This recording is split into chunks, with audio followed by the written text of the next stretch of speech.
Então, doutor, agora, ao mesmo tempo, Chiquini, a gente está aqui numa campanha pela Vanessa, esposa do Ezequiel, aquele caminhoneiro de Ji-Paraná, Rondônia, que foi levar um carro para Brasília, foi jogado para dentro dos prédios, como todos foram, em função daquele ataque dos helicópteros e tal. Aí, Alexandre de Moraes bloqueou o salário da mãe, da esposa do Ezequiel, mãe de 6 filhos. A família colapsou financeiramente, a gente está aqui ajudando. Tá. Então, Ezequiel condenado.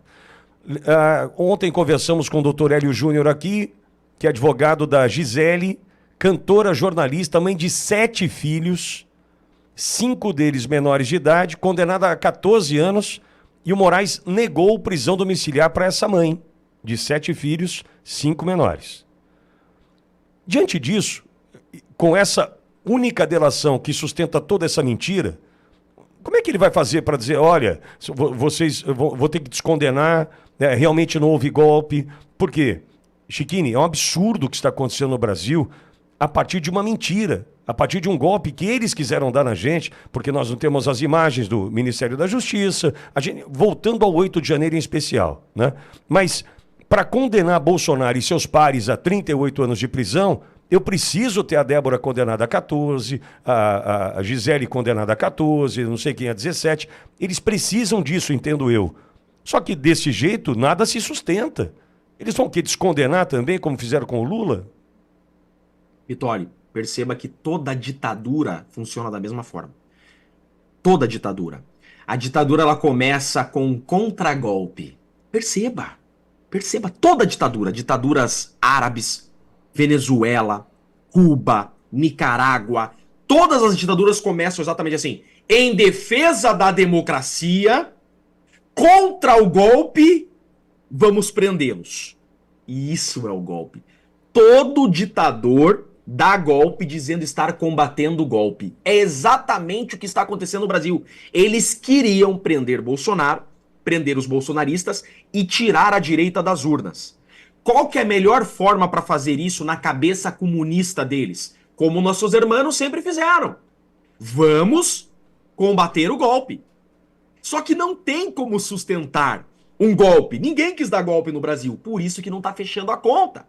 Eles criaram essa narrativa para vir com a ideia de contragolpe. Só que a narrativa é tão absurda que o Brasil não está comprando. Porém, o poder não está mais na mão do povo, Pitória. Então não importa o povo berrar. Eles estão seguindo a estratégia deles, que é dar um golpe. Pitória, perceba que eles precisam prender Bolsonaro. O sistema precisa prender o Bolsonaro. Por quê? Só caçar o Bolsonaro e tornar o Bolsonaro inelegível não é suficiente. Porque o Bolsonaro inelegível em liberdade, ele junta milhões, milhares de pessoas na rua. E ele pode apontar o dedo no próximo presidente. Eles precisam do Bolsonaro preso porque é a única forma de silenciá-lo. Veja, por exemplo, o Deltan. Um grande amigo. Deltan é um amigo pessoal meu. O Deltan foi caçado. Certo? Certo. Mas pera lá. O Deltan tem o maior YouTube político do país. Hoje. Ou seja, não adianta de nada caçar o Deltan, ele continua sendo uma voz. Entendeu, Pitoli? Então não basta você tornar o Bolsonaro inelegível. Eles têm que prender o Bolsonaro para matar a direita. E quando você condena criminalmente, essa pessoa não fica inelegível por 8 anos. É diferente da cassação. Cassado fica inelegível só por 8 anos. Quando a condenação é criminal, fica inelegível pelo tempo da pena. Então, se o Bolsonaro for condenado a 40 anos, além de silenciá-lo, tirá-lo das ruas, tirá-lo das redes sociais, ele fica inelegível por 40 anos. Ele fica inelegível para sempre. Então, eles traçaram uma estratégia muito bem montada. Criaram o contragolpe para dar o golpe e prender o Bolsonaro é a forma mais eficaz de silenciá-lo. Então, é um golpe, Pitoli. Eu desafio qualquer outra pessoa para qualquer debate, qualquer outro jurista. É um golpe, é idêntico aos golpes dados em países árabes, em países muçulmanos e nos hermanos comunistas. É sempre com o mesmo raciocínio. Vamos defender a democracia. Pronto, assumem o poder para sempre. Chiquini, vou lhe fazer uma pergunta Você vai entender onde eu quero chegar com essa questão. O silêncio, qual o silêncio que mais te incomoda hoje, diante de tudo que você está vendo, vivendo na condição de advogado de um dos réus, né? O silêncio de quem mais te incomoda? Porque a gente está vendo silêncio de OAB, o Senado, né, a Câmara, a gente está vendo, alguns ali querem ainda, tentam se manifestar, né, lideranças políticas, lideranças da sociedade civil organizada, enfim, o silêncio de quem te incomoda mais, Chiquini? O silêncio dos advogados, Pitoli, sem sombra de dúvidas. Por quê? O advogado, Pitoli, ele é o único ator do sistema de justiça que não é agente público. E isso há um motivo. O advogado é o escudo entre o Estado e a sociedade. O advogado é o último escudo do cidadão quando o Estado se torna um leviatã, quando o Estado se levanta contra o povo. Todos os demais agentes da justiça são parte do Estado.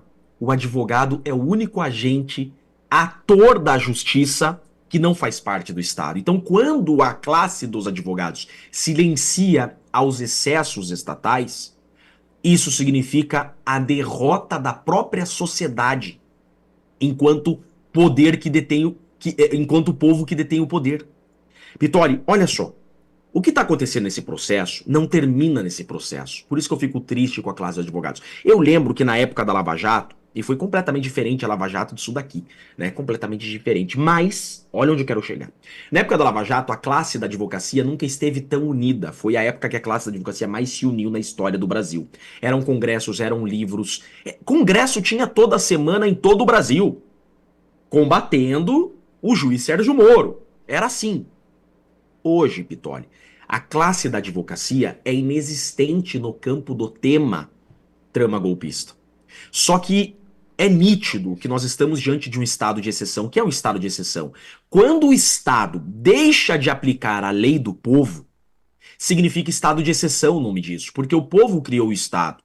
E o Estado tem que respeitar as leis criadas pelo povo. Quando o Estado deixa de aplicar as leis criadas pelo povo, significa que o povo não detém mais o poder e esse Estado não é mais um Estado de direito, é um Estado de exceção porque ele aplica suas próprias regras, que não a do povo. É o que nós estamos vivendo, só que esse processo vai terminar.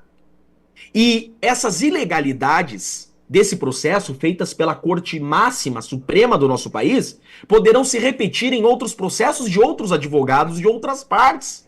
E não há mais como gritar. Então pense, se esses absurdos que nós estamos vivendo nesse processo se perpetuarem no tempo no nosso Brasil e alcançarem outros processos de outras partes e os advogados começarem a questionar, pode muito bem a justiça, esse Estado leviatã, esse Estado de exceção, olhar para o advogado e falar, cala-te. A gente vem fazendo isso desde 2023 e você estava aplaudindo. Tenho até tweets seus aqui. Contra anistia, anistia não para golpista. Então veja, os advogados estão avalizando a ilegalidade. O silêncio da advocacia contra esse estado de exceção, o silêncio da advocacia quanto a esse estado de exceção, nada mais é do que avalizar essas ilegalidades. Só que uma vez que a ilegalidade ganha território, ela não retroage mais. Isso já aconteceu uma vez. Quando o Estado se tornou Leviatã. Montesquieu criou um formato para tentar combater isso, criando a tripartição de poderes. O Montesquieu tentou barrar esse Estado exceção, criou a tripartição de poderes. Hoje nós estamos permitindo que o Estado se torne novo Leviatã. Como que nós vamos combater esse Estado agora? O Brasil vive uma ditadura sui generis. O Brasil vive uma ditadura completamente diferente de todas as ditaduras que já existiu no mundo. É uma ditadura do poder judiciário. Nunca tivemos nada igual no Brasil nesse formato, que é o STF que governa o país e é a própria Suprema Corte que aprisiona o seu povo, Vitória.